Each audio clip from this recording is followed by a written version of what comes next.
അരനൂറ്റാണ്ടിന് മുൻപ്, കൃത്യമായി പറഞ്ഞാൽ 1973 സെപ്റ്റംബർ 2-ന് ഈ മണ്ണിൽ നിന്നൊരാൾ തീവണ്ടിയിൽ ബോംബെയിലേക്ക് പോയി.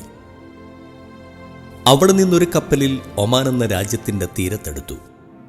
പിന്നെ അവിടെ നങ്കൂരമിടുകയായിരുന്നു അദ്ദേഹത്തിൻ്റെ ജീവിതം. ഇന്ന് കേരളത്തിൽ ഏറ്റവുമധികം വിദ്യാഭ്യാസ സ്ഥാപനങ്ങളുള്ള സ്വകാര്യ ഗ്രൂപ്പായ MGM എഡ്യൂക്കേഷണൽ ഇൻസ്റ്റിറ്റ്യൂഷൻസിൻ്റെ ചെയർമാനാണ് അദ്ദേഹം. ഒമാനിലെ പ്രശസ്തമായ നദാൻ കൺസ്ട്രക്ഷൻസിൻ്റെ ഉടമ. വിദ്യാഭ്യാസം വിൽപ്പനയ്ക്കുള്ളതല്ലെന്ന് പ്രവൃത്തി കൊണ്ടും ജീവിതം കൊണ്ടും തെളിയിച്ച ആ മനുഷ്യൻ്റെ പേരാണ് ഡോക്ടർ ഗീവർഗീസ് യോഹന്നാൻ. 1948 ജനുവരി 3-ന് കൊട്ടാരക്കര നെല്ലിക്കുന്നം കുഴിവിള പുത്തൻ വീട്ടിൽ യോഹന്നാൻ ഗീവർഗീസിൻ്റെയും മറിയാമ്മയുടെയും മകനായി ജനിച്ചു. Kottarakkara LMLSP school, SKV school എന്നിവിടങ്ങളിൽ പ്രാഥമിക വിദ്യാഭ്യാസം പൂർത്തിയാക്കിയ ശേഷം കൊട്ടാരക്കര സെന്റ് ഗ്രിഗോറിയോസ് കോളേജിലെ ആദ്യ ബാച്ചുകാരനായി പ്രീ ഡിഗ്രിയും കൊല്ലം ഫാത്തിമ മാതാ കോളേജിൽ നിന്ന് BSc ബിരുദവും നേടി. 1971 ഗ്രാജുവേറ്റ് ട്രെയിനിയായി ഫെഡറൽ ബാങ്കിൽ ജോലിയിൽ പ്രവേശിച്ചു. 1973 ഒമാൻ എഞ്ചിനീയറിംഗ് ആൻഡ് കോൺട്രാക്ടിംഗ് കമ്പനിയിൽ അക്കൗണ്ടന്റായി പ്രവാസ ജീവിതത്തിന് തുടക്കം. 32 വർഷം നീണ്ട ഔദ്യോഗിക ജീവിതത്തിനിടയിൽ കമ്പനിയുടെ ജനറൽ മാനേജർ വരെയായി. 1994 ജൂണിൽ കൊട്ടാരക്കരയിൽ Mar Gregorios memorial residential public school ആരംഭിച്ചു.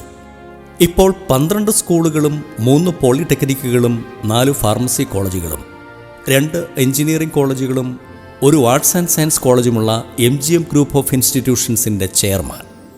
2006 ഒമാനിൽ നദാൻ കൺസ്ട്രക്ഷൻസ് ആരംഭിച്ചു.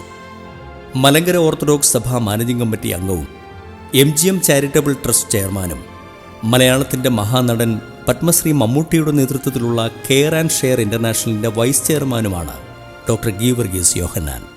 ഫുഡ് കോർപ്പറേഷൻ ഓഫ് ഇന്ത്യയുടെ ഉപദേശക സമിതി അംഗമായ ഇദ്ദേഹത്തെ അമേരിക്ക ആസ്ഥാനമായ academy of universal global peace honorary doctorate നൽകി ആദരിച്ചു.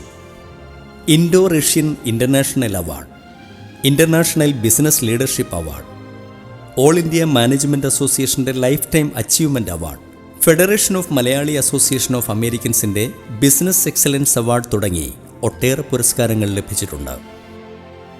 എല്ലാറ്റിനും പിന്തുണയുമായി സഹധർമ്മിണി കുഞ്ഞോളും പ്രാർത്ഥനയോടെ ഒപ്പമുണ്ട്. മക്കളും അവരുടെ മക്കളുമായി 3 തലമുറയ്ക്കും ഒപ്പം കുഴിവിളപ്പുത്തൻ വീട് കുടുംബത്തിലെ 9 മക്കളിൽ മൂത്തവനായി അവരുടെ കാരണവരായി ഈ 76-ാം വയസ്സിലും കർമ്മനിരതമാണ് ആ ജീവിതം. അരനൂറ്റാണ്ട് പിന്നിട്ട പ്രവാസ ജീവിതത്തിലെ അനുഭവങ്ങളുടെ പ്രകാശം നിറച്ച് ഡോക്ടർ ഗീവർഗീസ് യോഹന്നാൻ ഹൃദയത്തിൻ്റെ ഭാഷയിൽ എഴുതിയ പുസ്തകമാണ് ഇന്നിവിടെ പ്രകാശനം ചെയ്യപ്പെടുന്ന അദ്ദേഹത്തിൻ്റെ ആത്മകഥയായ ആകയാൽ സ്നേഹം മാത്രം. നെല്ലിക്കുന്നമെന്ന ഗ്രാമത്തിൽ ജനിച്ചു വളർന്ന് ബാങ്കിൽ ജോലിക്കാരനായി ഒരു പ്രഭാതത്തിൽ തീവണ്ടി കയറി ബോംബെയിലെത്തി. അവിടെ നിന്ന് കപ്പലിൽ ഒമാൻ എന്ന ദേശത്തു വന്നിറങ്ങി ജീവിതത്തിൻ്റെ കരപറ്റിയ ഒരാൾ. ആത്മകഥയിൽ ഡോക്ടർ ഗീവർഗീസ് യോഹന്നാൻ സ്വയം ജീവിതത്തെ ഒറ്റവാചകത്തിൽ വിശേഷിപ്പിക്കുന്നത് ഇങ്ങനെയാണ്: അപ്പൻ്റെ സ്വപ്നം സാക്ഷാത്കരിക്കാൻ അദ്ദേഹം പടുത്തുയർത്തിയതാണ് കേരളത്തിലെങ്ങുമുള്ള MGM വിദ്യാഭ്യാസ സ്ഥാപനങ്ങൾ. അതിലാദ്യത്തേതായ ഈ വിദ്യാലയമുറ്റത്തു വെച്ച് ഇന്ന് ജനിച്ച മണ്ണിനെയും അവിടുത്തെ പ്രിയപ്പെട്ടവരെയും സാക്ഷിയാക്കി ഡോക്ടർ ഗീവർഗീസ് യോഹന്നാൻ്റെ പ്രവാസ ജീവിതത്തിൻ്റെ അരനൂറ്റാണ്ട് ആഘോഷിക്കപ്പെടുന്നു. ഒപ്പം നമ്മുടെ നാടിനെ ചേർത്ത് പിടിച്ചുകൊണ്ട് വിവിധ ജീവകാരുണ്യ പദ്ധതികളുടെ പ്രഖ്യാപനവും വിദ്യാഭ്യാസ രംഗത്തേക്കുള്ള ചുവടുവയ്പ്പിൻ്റെ ജൂബിലി ആഘോഷങ്ങളും അദ്ദേഹത്തിൻ്റെ ജീവിതകഥയും ഇവിടെ പ്രകാശിതമാകുന്നു.